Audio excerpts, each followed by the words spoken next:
ओम।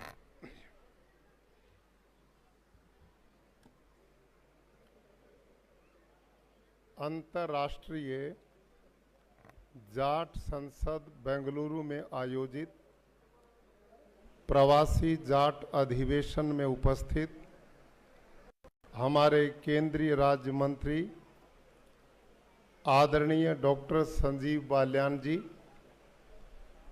आदरणीय चौधरी रणजीत सिंह चौटाला जी, ऊर्जा मंत्री हरियाणा सरकार, माननीय चौधरी वीरेंद्र सिंह जी, पूर्व केंद्रीय मंत्री भारत सरकार, माननीय श्री कमल पटेल जी, कृषि मंत्री मध्य प्रदेश, आदरणीय श्री सोमवीर सांगवान जी, विधायक हरियाणा, चौधरी राम सिंह कुलहरी जी और दक्षिण भारत से उपस्थित सभी आदरणीय जाट समुदाय से जुड़े हुए भाइयों और बहनों, देवी और सज्जनों,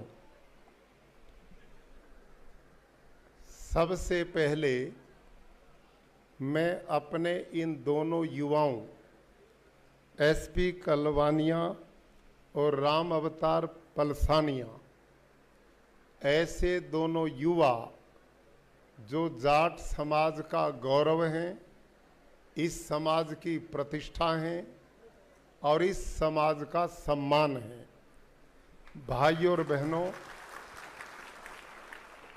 भाई मैं तो पहले ही लंबाऊ, ये नीचे से हटा दे। ठीक, धन्यवाद। अब ठीक है।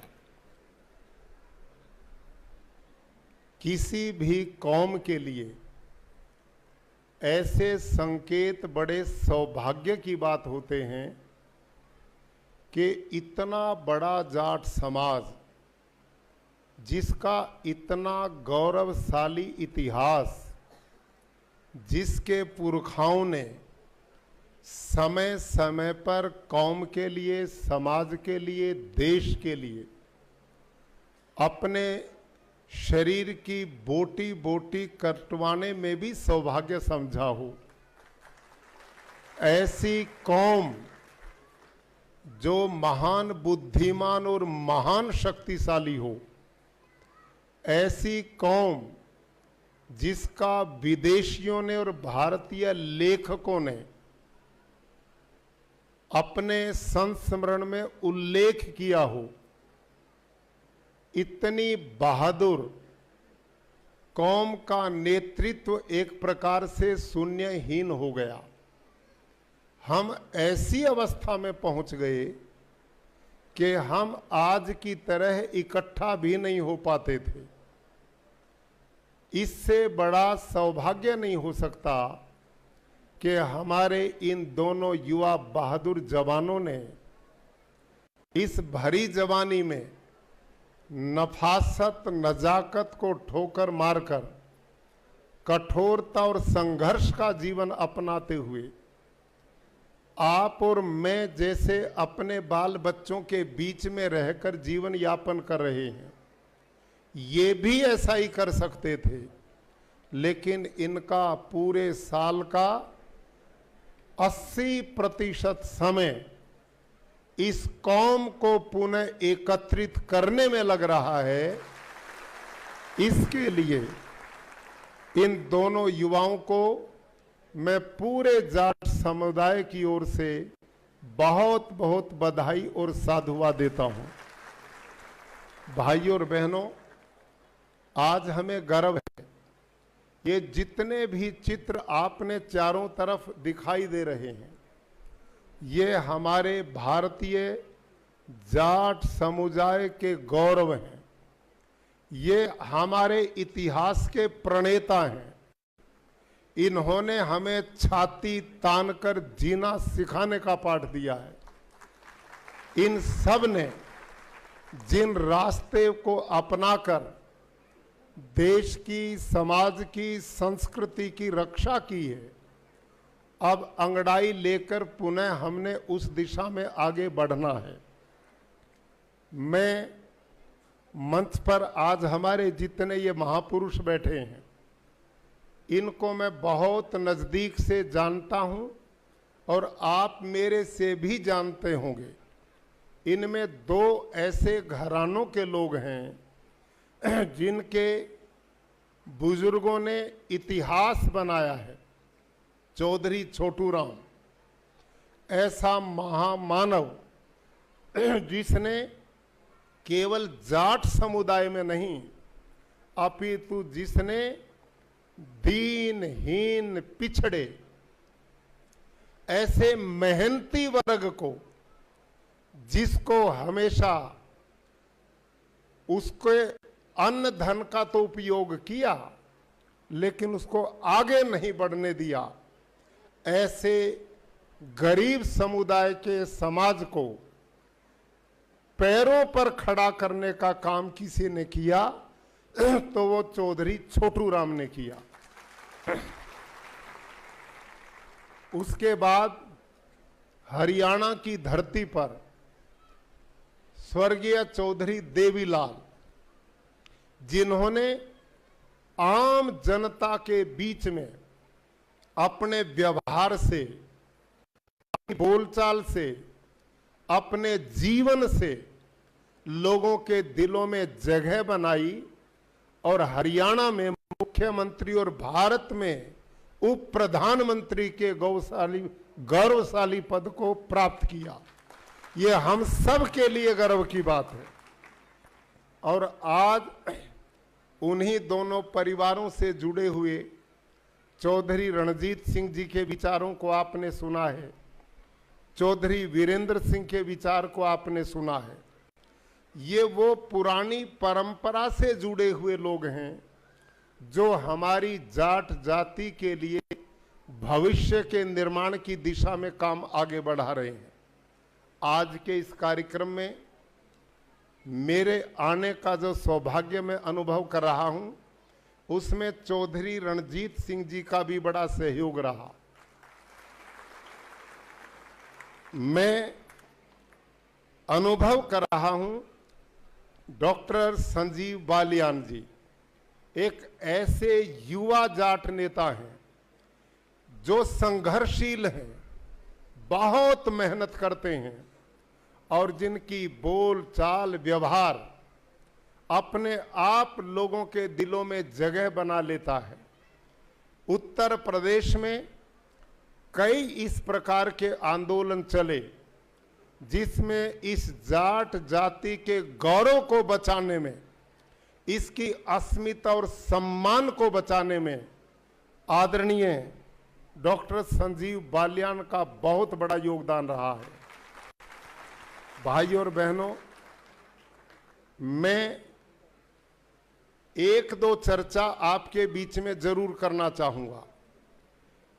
पहली बात, जो कौम अपने इतिहास पुरुषों को भुला देती है वो इतिहास के पन्नों से मिट जाती है, और जो कौमें अपने महापुरुषों को, अपने बलिदानियों को, अपने इतिहास निर्माताओं को अपने आने वाली पीढ़ियों में स्थापित करके जाती है, ऐसी कौम को दुनिया के इतिहास से कोई मिटा नहीं सकता। इसलिए हमारा इतिहास इतना लंबा है, हजारों साल पुराना है, और कितने बहादुर और वीर हमारे पुरखा हुए हैं। भरतपुर के राजाओं और इधर महाराजा रणजीत सिंह ने इन जाटों की दो ऐसी रियासतें हुई हैं जिनको ना तो मुगल अपने अधीन कर पाए और ना अंग्रेज अपने अधीन कर पाए। ये वो कौम है जिसने अपना डोला भी किसी को नहीं दिया था, और डोला ही नहीं, ऐसे अवसर आए डोला लेने के, लेकिन वहां कुछ इतिहास की चूकें रहीं। वो एक लंबा विषय, उसकी चर्चा मैं नहीं कर पाऊंगा। लेकिन कितने बहादुर परिवारों में, कितने वीर कौम में हमने जन्म लिया है। हमारी आदरणीय मेरी माताएं बहनें बैठी हैं। आज इन माताओं बहनों के बीच में महारानी किशोरी, उसके इतिहास को आप जानिए। हम झांसी वाली रानी जो भारत का गौरव थी, उन पर हमें नाज है, लेकिन जाटो होडल की वो बहादुर जाट बेटी किशोरी किसी भी कीमत में झांसी वाली रानी से कम नहीं थी। और वो कितनी बहादुर वीरांगना थी। जब राजा सूरजमल अपने दल बल के साथ होडल की तरफ से आगे बढ़ रहे थे और कुछ बालक छोटी अवस्था में, आप सब जानते हैं जो गांव में पैदा हुए हैं, बालक घर बना करके खेलते हैं, कई तरह के आपस में खेल के तरीके होते हैं। होडल की वो बेटी अपनी सखी सहेलियों के साथ और अपने उम्र के बच्चों के साथ इसी प्रकार का घर बना करके गली में खेल रही थी, और उधर राजा सूरजमल की सवारी आ रही। उनके अंगरक्षकों ने उन बच्चों को भगाना चाहा, लेकिन वो वीर बाला, उसने कहा कि मुझे यहां से मत हटाओ, मैंने बड़ी मेहनत से अपना एक घर बनाया है, और अपने इस हाथी वाले को कह दे रास्ता बदल दे, यदि मेरे घर को इसने तोड़ने की हिम्मत की तो मैं ऊपर से इसको गिराने की ताकत रखती हूं। इतनी बहादुर वाला। और जब वहां पर एक प्रकार से उनकी यात्रा अवरुद्ध हुई तो महाराजा सूरजमल का ध्यान गया, और वो बहादुर बेटी अंगरक्षकों के साथ दो दो चार होकर लड़ाई लड़ रही थी। महाराजा सूरजमल ने देखा ये सामान्य बालिका नहीं है, और अपना चलता हुआ प्रवाह वहां पर यात्रा का रोक दिया। होडल गांव में गए, लोगों की पंचायत बुलाई, पता किया ये किसकी बेटी है, और गांव के लोगों के सामने पंचायत में अपना पल्लू पसार कर उस बेटी का उन्होंने विवाह के लिए प्रस्ताव रखा। और भाई और बहनों, ये वो बहादुर बेटी साबित हुई कि जिस प्रकार से महाराजा सूरजमल की एक सेना थी, वहां पर महिलाओं की सेना का नेतृत्व हमारी वो बहादुर माता किशोरी करती थी। और किशोरी ने हर मौके पर ऐसी वीरता का परिचय दिया। आप उस इतिहास को जरूर पढ़ें। जब अहमद शाह अब्दाली तीसरी लड़ाई उसने पानीपत की में पहुंचे, और राजा भाऊ मराठा, जिसको महाराजा सूरजमल ने 5 प्रस्ताव दिए थे, लेकिन इस देश का वो दुर्भाग्य था, इस देश के वो दुर्दिन थे कि महाराजा सूरजमल की बात को नहीं माना गया।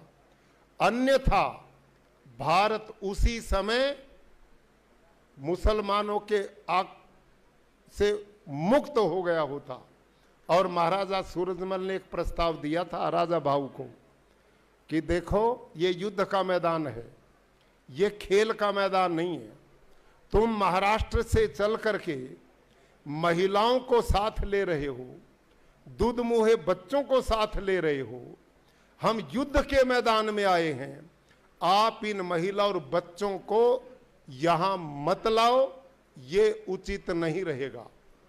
दूसरा, 6 महीने तक पानीपत के मैदान में पड़ाव डाल करके भाऊ मराठा की सेना तैयारी करती रही, और महाराजा सूरजमल ने कहा ये युद्ध का तरीका नहीं है। ध्यान करो, 20,000 सेना, केवल 20,000 सेना अहमद शाह अब्दाली के साथ थी, और राजा सूरजमल ने भविष्यवाणी कर दी, तुम जितना लंबा समय लगाओगे यहां का मुस्लिम समाज उनका साथ देगा। तुम गुरिल्ला युद्ध तत्काल करो, हमारी विजय निश्चित होगी। वो भी बात नहीं मानी गई, और उसका परिणाम आध घंटा भी हमारी सेना को मराठा सेना को परास्त करने में नहीं लगा। क्यों? हमारी फूट, हमारी जात पात, हमारा आपस में संगठित ना होना। रात को अहमद शाह अब्दाली ने देखा कि ये इतनी जगह मराठों के पड़ाव में अग्नि क्यों जल रही है। पता लगा कि वहां मराठा की सेना में जितनी जाति बिरादरी के लोग आए थे वो एक चूल्हे पर भोजन भी नहीं करते थे, इतनी छुआछात मानते थे। और ये बात अहमद शाह अब्दाली को आकर सूचना दी गई कि ये जो अग्नि अलग अलग जल रही उनके पड़ाव में, ये अलग अलग जातियों के भोजन पक रहे हैं, वो एक चूल्हे पर भी नहीं खा सकते। उसी समय अहमद शाह अब्दाली ने रात को ही आक्रमण कर दिया और उसी समय हमें परास्त कर दिया। लेकिन महाराजा सूरजमल ने उस समय भी जितने मराठे हमारी बहनें थी, बेटियां थी, बच्चे थे जो असहाय हो चुके थे, अनाथ बन चुके थे, उनको शरण देने का काम किसी ने किया तो महाराजा सूरजमल ने किया। महाराजा सूरजमल सम्मान सहित उनको भरतपुर लेकर के आए और पूरे सम्मान के साथ महीनों उनको सांत्वना देकर और फिर अपने अपने घर भेजने का काम किया। ये महाराजा सूरजमल का बहुत बड़ी मानवता और देशभक्ति का परिचय था। और मेरे भाइयों और बहनों, महाराजा सूरजमल ने, अहमद शाह अब्दाली ने अपने जिन लोगों को दिल्ली के राज पर बैठाया वहां तो हार गए, लेकिन राजा सूरजमल को यह बर्दाश्त नहीं हुआ। अपनी सेना को लेकर महाराजा सूरजमल ने दिल्ली पर चढ़ाई की और वहां धोखे से उनका बलिदान हुआ। जब धोखे से बलिदान हुआ तो किशोरी ने उस समय कहा, मेरी बहनों आपके लिए सुनने की बात है, किशोरी ने उस समय कहा कि मेरे जितने बेटे हैं, उनका अपना किशोरी का बेटा नहीं था, उनकी जो दूसरी 3 बहनें थी उनसे 4 पुत्र थे और उनमें जवाहरमल को उसने गोद लिया। और उसके बाद भी 4 बेटों को कहा कि महाराजा सूरजमल ने जिंदगी में कभी हार का मुंह नहीं देखा। महाराजा सूरजमल को धोखे से मारा गया, अब जो दिल्ली जाकर उसके बदला लेगा वो बेटा आने वाले समय भारत की राजगद्दी का मालिक बनेगा। और इसका लक्ष्य लिया महाराजा सूरजमल, क्या नाम अपना, जवाहर सिंह ने। जवाहर सिंह ने आकर अपनी सेना के साथ दिल्ली पर चढ़ाई की और लाल किले के दरवाजे जो बंद थे उनको तोड़ करके दिल्ली पर विजय प्राप्त करने के लिए जब आगे बढ़ा तो उस समय देखा कि लाल किले के दरवाजों के सामने बड़े बड़े भाले लगे हुए थे। हाथी दरवाजे की ओर तोड़ने के लिए बढ़ता था, लेकिन भाले हाथी को आगे नहीं बढ़ने देना चाहते थे, कोई रास्ता नहीं बचा। तो उस समय किशोरी का भाई, आप जानते हैं ना, बल्लू पहलवान इतना बहादुर था, उसने अपने भांजे को कहा कि ऐसे हाथी दरवाजा नहीं तोड़ेगा, मैं दरवाजे के सामने अपने शरीर को अड़ाता हूं, मैं इतना चौड़ा लंबा हूं कि भाले मेरे शरीर तक रह जाएंगे और हाथी टक्कर मार करके किले के दरवाजे को तोड़ देगा तो हम अपना राज्य स्थापित कर पाएंगे। जवाहर सिंह ने कहा, यह काम मैं नहीं करूंगा, केवल राज्य प्राप्ति के लिए मैं अपने मामा का हत्यारा बनूं, यह मुझे स्वीकार नहीं है। इतनी कमजोरी ऐसे ही दिखाई जैसे कुरुक्षेत्र के मैदान में अर्जुन अपनों को देखकर पलायनवादी बन गया था। ऐसी स्थिति में महारानी किशोरी आगे आई और महारानी किशोरी ने इतनी वीरता का परिचय दिया कि भाई को न बहन को अधिकार है, बहन को अधिकार है अपने भाई से रक्षा के लिए प्रस्ताव रखना। भाई के लिए बहन मांगती है, भाई बहन को देता भात, तो कहता भात पता नहीं बाद में लूंगी कि नहीं लूंगी। बल्लू को बुलाती है और उसके दिए प्रस्ताव को स्वीकार करती है और कहती भाई आज ही मेरा भात भर दे। और वो बात यही है कि तेरा भांजा तो कमजोरी दिखा गया, लेकिन आज जाटों की अस्मिता का सवाल है, आज जाटों के आने वाले इतिहास का सवाल है। और मेरे भाई इस दरवाजे के सामने खड़ा हो जा, भालों के सामने खड़ा हो जा। और भाई और बहनों, बल्लू पहलवान किशोरी का भाई उन भाले वाले दरवाजे के सामने खड़ा होता है। हाथी टक्कर मारता और उस हाथी से टक्कर कौन मरवाती है? किशोरी। किशोरी ने टक्कर मरवाई और भाले आर पार बल्लू के बीच हो जाते हैं और दरवाजा टूट करके धड़ाम से गिरता है और अंदर जाकर किले में कब्जा जाटों का हो जाता है। भाई और बहनों, वो दिन इस देश के लिए बड़ा दुर्भाग्य का दिन था। उस दिन जवाहर सिंह ने लाल किले पर कब्जा कर लिया, हमारी सेनाएं अंदर प्रवेश कर गई और अगली वाली सेना ने हथियार रख दिए। और जब गद्दी पर बैठने का नंबर आया तो पुरोहित ने बहुत बड़ी गलती कर दी और पुरोहित ने अंधविश्वास की भावना डालकर किशोरी को बहका दिया कि ये मुस्लिमों के द्वारा सनी हुई गद्दी है, इस पर यदि जाट बैठेगा तो वो भी मुसलमान बन जाएगा।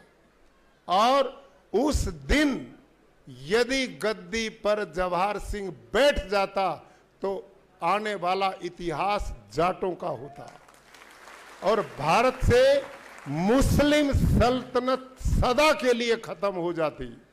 वो बड़े दुर्भाग्य का दिन हुआ।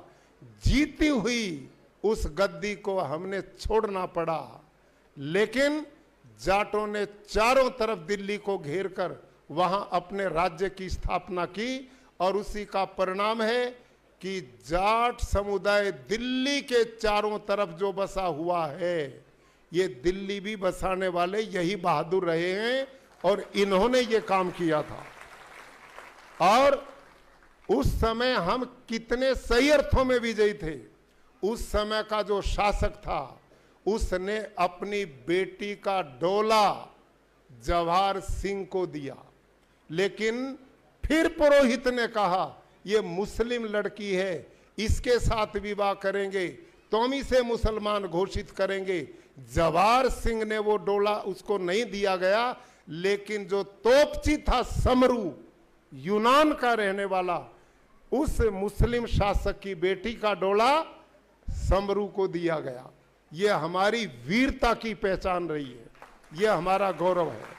तो ये इतिहास इतना लंबा चौड़ा है, महीनों बोलते रहेंगे, समाप्त नहीं होगा। इतने महान वीर इस कौम में पैदा हुए हैं। भाई और बहनों, अपने समय पर चौधरी छोटू राम ने जो काम किया, इस कौम के लिए जिस बुद्धिमत्ता और तरीके से उस व्यक्ति ने मानवता की सेवा की, वो अद्भुत है। मैं एक रोचक घटना उनके जीवन की सुनाता हूं। चौधरी छोटू राम ने अंग्रेज काल में अनुभव किया कि सत्ता के बिना हम कभी भी इस कौम की सेवा नहीं कर सकते। अभी डॉक्टर बाल्याण जी ने एक बात कही है, मेरे जाट भाइयों, इसको अन्यथा ना लेना, समझदारी की बात से चलेंगे तो हम आगे बढ़ेंगे। बुद्धिमत्ता और विवेकता के तरीके से चौधरी छोटू राम ने बहुत बड़ा काम किया। और वो घटना उनके जीवन की क्या है? चौधरी छोटू राम वकील थे और उनके सामने एक किसान का मुकदमा आया। और मुकदमा किस बात पे था? उस समय कानून था अंग्रेज काल में कि साहूकार से जो किसान पैसा लेता था और समय पर ब्याज सहित नहीं लौटा पाता था तो उसका घर भी नीलाम हो सकता था, उसकी भैंस और गाय भी नीलाम हो सकती थी, उसकी गाड़ी भी नीलाम हो सकती थी, उसका सब कुछ नीलाम हो सकता था। यहां तक कि चक्की जो माताएं चलाकर आटा पीसती थी उसकी चूल के आटे को भी नीलाम करने की व्यवस्था कानून में थी, कानून में। जिस समय चौधरी छोटू राम ऐसा मुकदमा लड़ रहे थे और जज सामने बैठा हुआ साहूकार के पक्ष में सारे निर्णय दे रहा था, एक चौधरी की भैंस भी नीलाम हो गई, गाड़ी भी नीलाम हो गई, बैल की जोड़ी भी नीलाम कर दी, उसका घर भी नीलाम हो गया।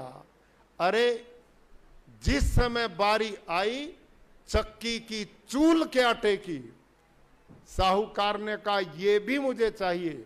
चौधरी छोटू राम ने जज के सामने एक प्रस्ताव रखा, जज साहब कम से कम मानवता के नाते से इस चूल का आटा तो इन गरीब को दे दो, आज रात इनके बच्चे भूखे ना सो करके इस आटे को घोल करके पी कर सो जाएंगे। जब ये बात कही तो जज ने क्या उत्तर दिया? छोटू राम, मैं आपकी भावना को समझता हूं, लेकिन कानून ऐसा है कि तू भी मेरी कुर्सी पर आकर बैठ जाए, जो कानून बना हुआ है, जो निर्णय मैं दे रहा हूं वही तुझे भी देना पड़ेगा। यदि तूने इन गरीबों पर तरस आता है, इन किसानों पर तरस आता है, तो एक तरीका बता देता हूं। और वो तरीका क्या है कि ये वकालत छोड़ और वहां जा जहां कानून बनाए जाते हैं, वहां जा जहां कानून बनाए जाते हैं।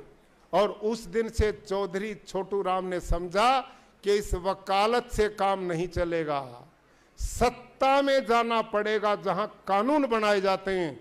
और चौधरी छोटू राम इसी लक्ष्य को लेकर उन्होंने अंग्रेज सरकार में जाकर के सत्ता में जगह बनाई।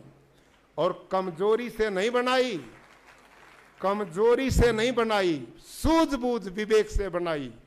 आज इन जाटों ने उसी अकल की जरूरत है जो चौधरी छोटू राम ने दी थी। हर जगह तुम अखाड़ा खोले खड़े रहते हो, जहां देखो जहां सुख के टाइम आओ उनकी खिलाफ ही लठले खड़े हो जाते हो। अरे आप जब से भारत गुलामी से सत्ता में आया है, उसी समय से हमने जब जब अपने लोगों को आगे बढ़ाने का काम किया, ये वही लोग हैं जिनको आप फोटो में चारों तरफ देख रहे हैं। जब जब आपने उनको आगे बढ़ाया तो इस कौम का गौरव अस्तित्व भी बढ़ता चला गया। और जहां जहां पीछे हटोगे, जब वही पीछे हटेंगे तो हम आगे कैसे बढ़ेंगे? ये तो एक ही बात है चौधरियों, जो अभी बाल्याण जी ने कही, दुनिया में जीने के दो तरीके हैं, तीसरा नहीं है। दुनिया में जीने के दो तरीके, तीसरा नहीं है। क्या है? या तो किसी को अपना बना लो और या किसी के खुद बन जाओ। ना किसी को अपना बनाया और ना किसी के बने तो अकेले रहोगे, पिटते रहोगे, कोई पूछने वाला नहीं है। ये सीधे सा मामला है, इस बात को समझो। चौधरी छोटू राम ने 3 बात कही थी, 2 नहीं 3। उन्होंने किसान के लिए कहा था, मेरे भोले किसान, एक तो तू बोलना सीख ले, शालीनता से, व्यवहार तेरा ऐसा ना हो अक्खड़पने वाला, प्यार से तू बोलना सीख। दूसरा, दुश्मन और अपने को पहचानना सीख ले। ये समझ तेरी आनी चाहिए। और तीसरी बात उन्होंने की थी, ध्यान से सुनो, ये तीसरी बात आज के युग में बड़ी जरूरी है। तीसरी बात उन्होंने कही थी, सत्ता के साथ लग करके लाभ उठाना भी सीख लो, ये भी जरूरी है। और मजबूती देखो चौधरी छोटू राम की हुई है घटना। और घटना क्या हुई, उस समय मेरे ख्याल में 15-17 मिनिस्टर थे इस देश में अंग्रेज काल में, वायसराय गवर्नर जनरल के नीचे। उनमें 2 आदमी थे जो किसानों की बात करते थे। एक तो थे सर सैयद हयाकत खां और दूसरे थे चौधरी छोटू राम जी। उस समय ये जो गेहूं का रेट था ना, अनाज का रेट, वो 6 रुपए मन के करीब था। और इन चौधरी छोटू राम ने वायसराय को कहा, ये किसान के साथ सरासर अन्याय है। वो रात दिन खून पसीना बहाता है और गरीबी का जीवन यापन करता है, कम से कम उसके उत्पादन का रेट तो उसको मिलना चाहिए। तो इनकी आपस में बातचीत हुई और 9 रुपए तक धकेल करके उनको ले गए, 9 रुपए मन तक। इससे आगे वायसराय ने हाथ खड़े कर दिए। लेकिन इन चौधरियों ने चौधरी छोटू राम पर इतना विश्वास जमाया कि चौधरी छोटू राम जो बोलते थे वो ये करते थे। चौधरी छोटू राम ने कहा, भाई यूं काम नहीं चलेगा। वो सत्ता में थे, लेकिन होते हुए भी वो अन्याय किसानों का नहीं देख सके और उन्होंने डिमांड की कम से कम 13 रुपए, 11 रुपए, 11 रुपए मन तो अनाज का भाव होना चाहिए। लेकिन वायसराय नहीं माना। दिल्ली से चौधरी छोटू राम चले लाहौर की ओर। उस समय उनके पास जीप थी और उस जीप से चले जा रहे थे लाहौर की ओर। रास्ते में एक गजब की घटना घटी। और घटना क्या घटी, चौधरी छोटू राम ने किसानों के लिए कई छूट दिलवाकर अंग्रेजों को अनुकूल बनवाया था। उनमें काम क्या था कि जो पक्की सड़कें थी ना उस समय, उन पक्की सड़कों पर कोई किसान अपनी बैलगाड़ी को चढ़ा ही नहीं सकता था। बारिश होती थी, उन गाड़ी में कोई बैरिंग तो थे नहीं, वो बैल बेचारे धक्के मार मार टूट लेते थे। एक पहिया पक्के पे एक कच्चे पे हो जाता था तो गाड़ी सरक जाती थी। ऐसा एक कानून बनवाया था।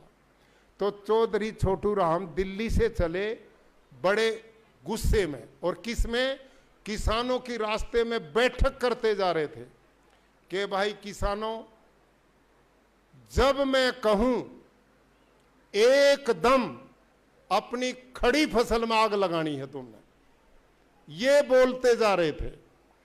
और रास्ते में एक किसान पानीपत करनाल के बीच में अपनी बैलगाड़ी के दोनों पहिए सड़क पर चढ़ा के ले जा रहा था और चौधरी छोटू राम की जीप पीछे आई और उसने वो, उस समय हॉर्न थे वो रबड़ वाले, पां वाले, वो बेचारे आवाज ने वो बिल्कुल नहीं उतरे चौधरी नीचे। 15 मिनट हो गई पूरा हॉर्न देते देते चौधरी ने कतई गाड़ी नीचे नहीं उतारी। जब उसका खेत का गोंडा रास्ता आया तो चौधरी ने अपनी गाड़ी सड़क से नीचे उतारी।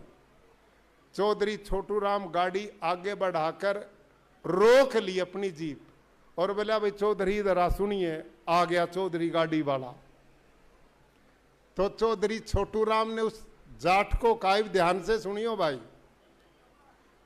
चौधरी छोटू राम ने जाट से कहा कि भाई मैंने सुना है थारा कानून ये था कि तू एक पहिया सड़क पे चढ़ा सका था, दूसरा नीचे रखना था। मैं कब का हॉर्न बजा रहा हूं, तने दोनों पहिए गाड़ी पे चढ़ा रखे, भले आदमी कानून क्यों तोड़ा। तो इसके उत्तर में वो चौधरी नहीं हूं तो पता नहीं है छोटू राम जी बात कर रहे मेरे से, और जाट कहने लगा सुन भाई पगड़ी आले, बोला सुन भाई पगड़ी आले, एक पहिया चढ़ान का कानून तो हमारे छोटू राम ने बनवा दिया और दूसरा हम जाट हैं अपने आप चढ़ा ले हैं।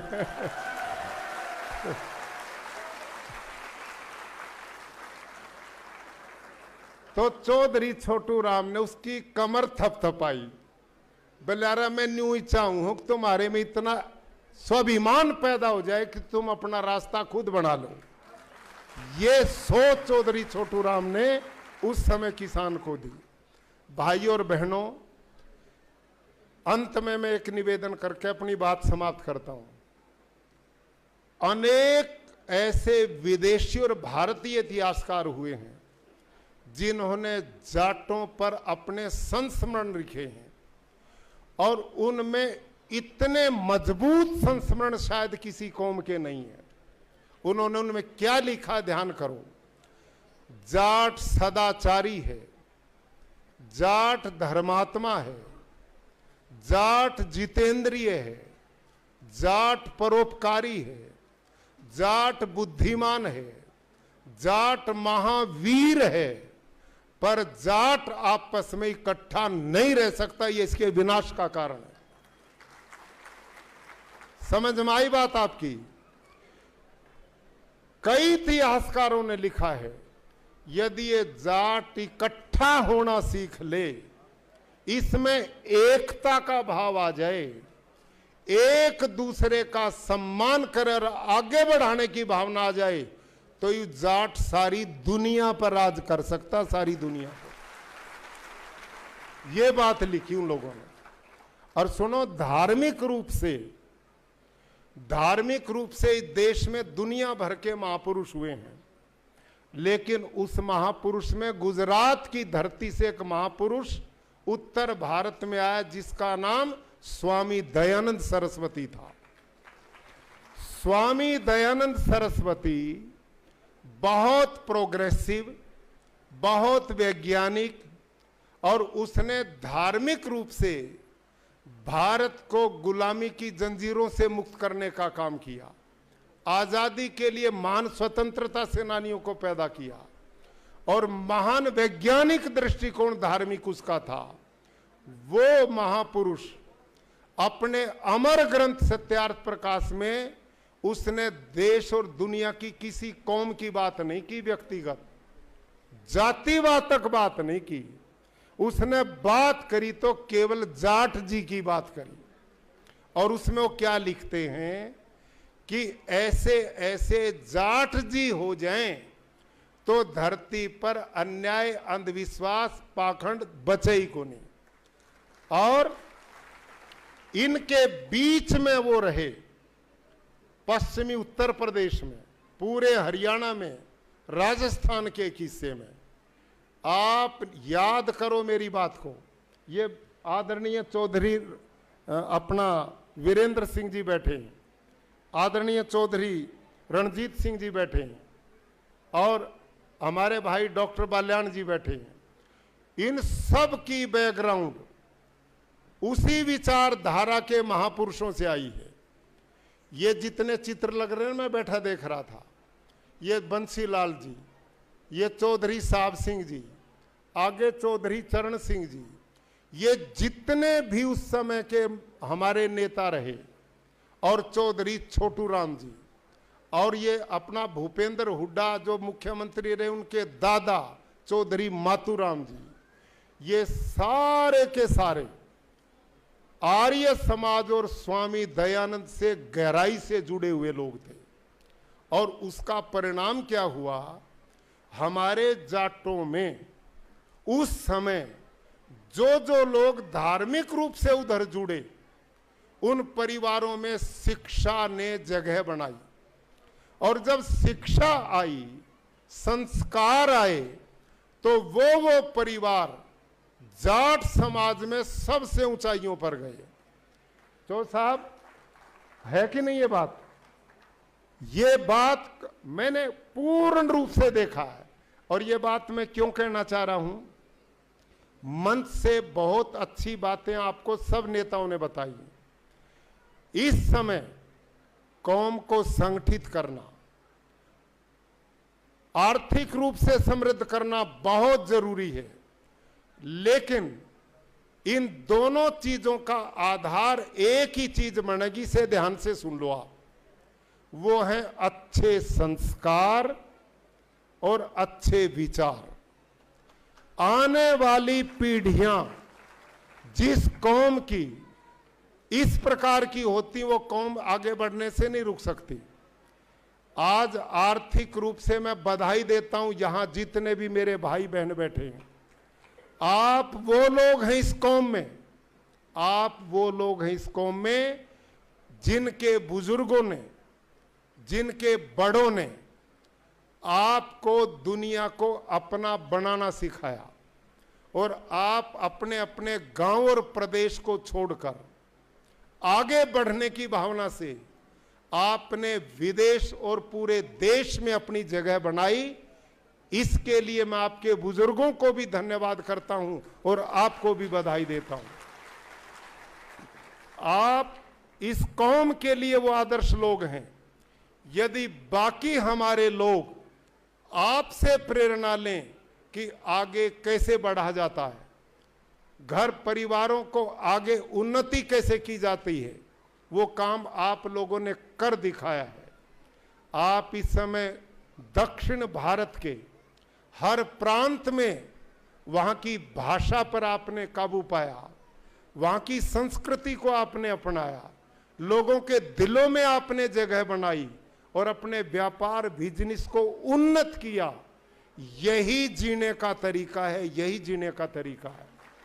बाकी समाज इस काम को ले, और इसका तरीका आप और हम जो आज के युग में एक रास्ता लेकर आगे बढ़ चुके हैं, अपने उन भाइयों के लिए जो अभी पिछड़े हुए हैं, उनको ये रास्ता दें, उनके लिए रास्ते खोलें, उनकी हर क्षेत्र में मदद करें। इससे एक अच्छे समाज का निर्माण होगा। लेकिन इसके साथ एक निवेदन मेरा, ये कौम बहादुर है, वीर है, संघर्षशील है, लेकिन दुख होता है जब अखबारों में पढ़ते हैं कि हमारी युवा पीढ़ी के लड़के नशों में डूबे हुए, दारू के नशे में पड़े हैं, स्मैक के नशे में पड़े हैं, दूसरी ड्रग्स ले रहे हैं। ध्यान करो भाई और बहनों, धन धर्म का साधन भी बनता और धन विनाश का भी साधन बनता है। जिस कौम में, जिस परिवार में, समाज में धन का सदुपयोग होगा, वो परिवार आगे बढ़ेंगे, कौम आगे बढ़ेगी। और जिस कौम में धन का अपमान होगा, उसका दुरुपयोग होगा, उस धन के द्वारा हमारे बच्चे गलत रास्ते पर जाएंगे, गलत संस्कारों के साथ जाएंगे और इन नशों में पड़ेंगे। कितना भी धन है वो किसी काम का नहीं है। किसी ने लिखा ना, भाई अच्छा पुत्र काहे धन संचय, पूत सुपूत काहे धन संचय, और पूत कुपूत काहे धन संचय।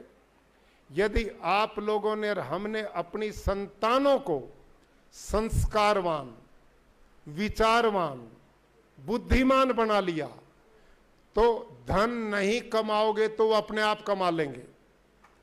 और यदि हमने ये संस्कार नहीं, ये धन कमाया, तो सारे की दारू पी जाएंगे, कोई लाभ इसका नहीं है। वही कौम आगे बढ़ेगी जिसके बालक शिक्षा में आगे बढ़ेंगे, विचार से उन्नत होंगे, शरीर से बलवान होंगे और व्यसनों से मुक्त होंगे। हमारी कौम में सारी चीजें हैं। दो चीजों पर थोड़ा विचार करो। एक तो आपसी एकता भाव, एक दूसरे की मदद, और दूसरा नशों से मुक्ति, नशे से मुक्ति। आने वाली पीढ़ियों को बचाओ कि हम नशा नहीं करेंगे, ब्याह शादी हम करते हैं, घर में ऐसे आयोजन करते हैं, सबसे ज्यादा ये दारू की बोतलें हम ला करके रखते हैं। भाई जब बड़े छोटे एक ही जगह पर ये काम करेंगे तो आप रोक कैसे पाओगे? महाजनों ये न गतस पंथा, शास्त्र में लिखा है बड़े लोग जिस रास्ते पर चलते हैं छोटे उसका अनुसरण करते हैं। और अंत में शास्त्र में लिखा हमारे यहाँ ऋषियों ने, से जातो ये न जाते न याति वंश समुन्नतिम परिवर्तिनी संसारे मृत को आने जाते, कि इस धरती पर जिस पे हम आए हैं ना, इस पे जिसने जन्म लिया वो जरूर जाएगा दुनिया से। मैं और आप कोई रहने वाले नहीं है, लेकिन धन्य होते हैं वो कौम, धन्य होते हैं वो परिवार कि जो इस जन्म को पाकर अपने कुल के गौरव को दिग दिगंत तक फैलाने का काम करते हैं, आने वाली पीढ़ियों के लिए जीवन का एक संदेश दे करके जाते हैं। और हमारे यहाँ वेद ईश्वरीय ग्रंथ माने जाते हैं, उनमें उपदेश है संगच्छध्वम संवदध्वम संभवनांसी जानताम देवा भागम यथा पूर्वे संजाना उपासते। कौम दुनिया में कौन जिंदा होती है? जो मिलकर चलती है, मिलकर बोलती है, मिलकर विचार करती है और एक दूसरे की सहयोगी बनती है, वो इतिहास में जगह बनाती हैं। और वहां एक और बात लिखी है, आपस में कितना प्यार होना चाहिए, हम आपस में एक दूसरे मानव समाज में अन्यो अन्यम अभिहृयत वत्सम जातमिवागना। उसका मतलब क्या है? सहृदय सामनस्य में विद्वेषम कृणोमि में।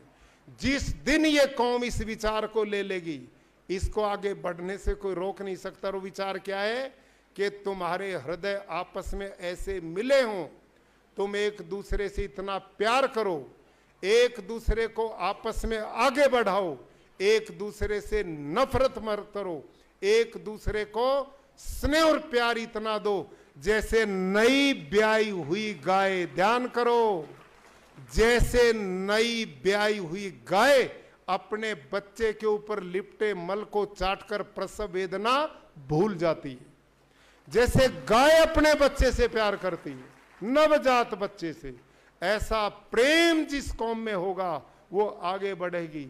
समानी प्रपा सवो न भागा समाने योक्त्रे सेवो युनजमी।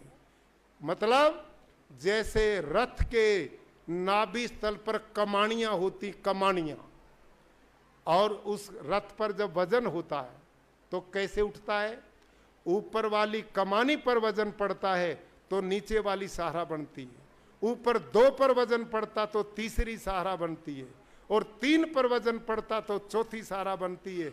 और जब वो सारी इकट्ठी हो जाती हैं तो पूरे रथ के वजन को गंतव्य स्तर पर ले जाती हैं। भाइयों और बहनों, जिस कौम में हम कमानी की तरह आपस में जुड़ जाए, एक दूसरे के सहयोगी बने, व्यसनों से मुक्त हों, अपना इतिहास बनाने के लिए आपने कुछ मर्यादाओं को जीवन का हिस्सा बनाना पड़ेगा। इस भीड़ से बाहर निकलना पड़ेगा, और इस भीड़ से बाहर निकलने का तरीका यह है कि हमारे जीवन जीने के मानदंड होने चाहिए, चर्चा होनी चाहिए। ये जाट का बेटा है, ये व्यसन नहीं करता, ये जाट का बेटा है, ये दीनहीन की सेवा करता है, ये जाट का बेटा है, ये देश की रक्षा के लिए बलिदान दे सकता है, ये जाट का बेटा है, मानवता के लिए बलिदान दे सकता है। ये विचार जब आम जनता के बीच में आपके बारे में होंगे तो आप इस भीड़ से अलग बन जाओगे और इतिहास उससे बनता है। ऐसी सोच हमने पैदा करनी चाहिए। भाई और बहनों, हमारी माताएं वीरांगना थी, वीरांगना है, हमारे बहादुर जवान वीर हैं आज भी। हमारी जितनी सेनाएं हैं उनमें सबसे ज्यादा इस कौम के बेटे सीमाओं पर देश की रक्षा करते हैं। हमारी आंतरिक समस्याएं हैं, पुलिस है, इसमें हमारे बेटे रक्षा करते हैं। हमारी बहादुर बेटियां अब AK-47 लेकर देश की सीमाओं पर खड़ी हुई हैं। हमारे बेटे बेटियों ने खेल जगत में विश्व पर विजय प्राप्त करके भारत की गरिमा और गौरव को बढ़ाया है। आज हमारे आईएएस, आईपीएस, सिविल सर्विसेज सेवाओं में हमारे बच्चे कीर्तिमान स्थापित कर रहे हैं। सब तरह से हम परिपूर्ण हैं। इसमें बस एक ही तरीका है, आने वाली पीढ़ियों को नशे जैसी बुराइयों से बचाना, अपने बच्चों के स्वास्थ्य को अच्छा बनाना। उनके लिए कोचिंग सेंटर, हमारे में धनपति हैं, वो इस तरह के काम कर सकते हैं। इतना बड़ा काम मैं गुजरात में देखता हूं। पटेल समाज, मैं अपनी आंखों से देख रहा हूं भाइयों, वो कैसे आगे बढ़े। मैंने उनसे पूछा, वो कौन है? वो किसान है, 2-2, 4-4 किले भूमि है, आप और हमसे ज्यादा जमीन नहीं, लेकिन एकता के सूत्र में बंधे। मैं वहां बात करता हूं तो तरीका क्या है? आज दुनिया के 172 देशों में गुजरात के पटेल हैं। और कारण, मैंने पूछा ये कारण क्या है? गांव के अंदर एक गली में 10 लड़के इकट्ठे होते हैं और उनमें तरीका क्या है?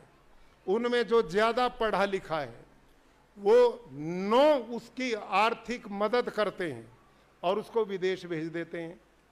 और वो जब वहां पर स्थापित हो जाता है और उसको दूसरे की जरूरत है तो फिर वो दूसरे को भेजते हैं। जब 2 स्थापित होते हैं तो तीसरे को भेजते हैं, और तीसरा हो जाता चौथे, और कुछ समय के बाद 10 के 10 वहां पर अपनी जगह बनाते हैं। और उसके बाद रिश्तेदारी संबंध जो भी उनके संपर्क में, उनको लेके आते हैं। अब ये भावना आगे बढ़ने की भावना है। दूसरा, वो लोग क्या करते हैं? इस समय गुजरात में 3-3, 400 करोड़ रुपए उन लोगों ने इकट्ठा किया। इतने भव्य स्थल बनाए जिनमें 1-1 हजार बेटे और बेटी, वहां पर गांव से आकर उनको कोचिंग दी जाती है और बिल्कुल निःशुल्क बराबर दी जाती है। अच्छे अच्छे ट्रेनर बुलाए जाते हैं और उनके बच्चों को बिजनेस की ट्रेनिंग और सिविल सर्विसेज की ट्रेनिंग, जितने भी आगे बढ़ने की ट्रेनिंग, कौशल की ट्रेनिंग, वो दी जाती है। हमने भी कुछ ऐसा प्रयास करना चाहिए कि जगह जगह ऐसे स्थल बने कि जिनमें हमारे युवा बेटे और बेटियां, उनको आगे बढ़ने के अवसर दिए जाएं। तो आज हमारे बेटे बेटी की बुद्धि कौशल में कोई कमी नहीं, हम हर क्षेत्र में आगे बढ़ सकते हैं। तो अंत में बहुत लंबी मैंने चर्चा कर दी। अपना परिवार मिला और इस परिवार में आकर रुका ही नहीं गया, बहुत सारी मैंने चर्चा की है। आपसे मेरा निवेदन है, हम बहादुर थे, हम बहादुर हैं और हम बहादुर रहेंगे। इस सोच को बनाना, वीरता का भाव, राष्ट्रवाद का भाव, देश प्रेम का भाव, मानवता की सेवा का भाव, ये हम सब में होना चाहिए। एक व्यक्ति ने लिखा है, जाट फूल की तरह कोमल है और वज्र की तरह कठोर है। ये भले लोगों पर फूल की तरह बलिदान देना जानता है और दुश्मनों पर वज्र बन करके समाप्त करना भी जानता है। ये दोनों गुण इस कौम के बने रहें और हम मिल करके एकता के साथ आगे बढ़ें और राष्ट्र और समाज को आगे बढ़ाएं, मानवता की सेवा करें, संगठन में बंधे। इन्हीं शब्दों के साथ मैं पुनः अपने दोनों इन साथियों को, ये 2 नहीं है, इन दोनों को जब बराबर में खड़ा करते हैं तो ये दोनों 1 और 1 11 बन जाते हैं। और इस 11 को और बढ़ाने में मेरा आपका सहयोग मिले और इस प्रकार के आयोजन नई प्रेरणा, नई स्फूर्ति, नई जागृति, नया जोश कौम को देते रहें और हम इस राष्ट्र समाज को बढ़ाते रहें। इन्हीं शब्दों के साथ आपका बहुत धन्यवाद। जो स्नेह दिया, जो प्यार दिया, जो अपनापन दिया, उसके लिए मैं आभारी हूँ। धन्यवाद।